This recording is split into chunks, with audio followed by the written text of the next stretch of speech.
Po soboti, ko se je svital prvi dan tedna, sta prišli Marija Magdalena in druga Marija pogledat grob. Tole poročilo, Evangelije o Jezusovem vstajenju, poroča, da so žene že prav izrecno piše, zelo zgodaj zjutraj pohitele k grobu in tam so bile presenečene.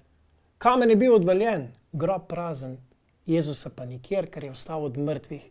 In ko so spoznale najbolj veselo in srečno novico vseh časov.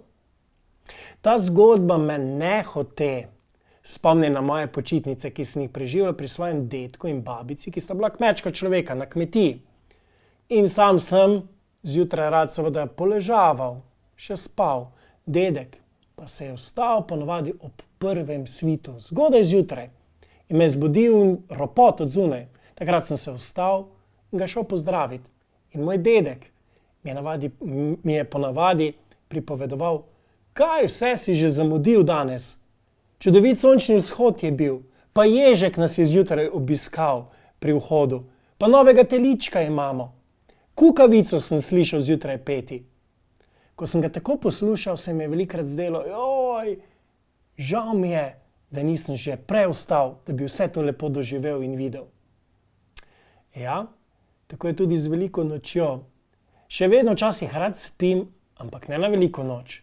Takrat se vstanem pa že zgodaj zjutraj. Pohitim v cerkev in vidim tam prazen Jezusov grob. In vedno znova spoznam to veselo novico, da je Jezus res vstal od mrtvih in jo ponesem tudi drugim.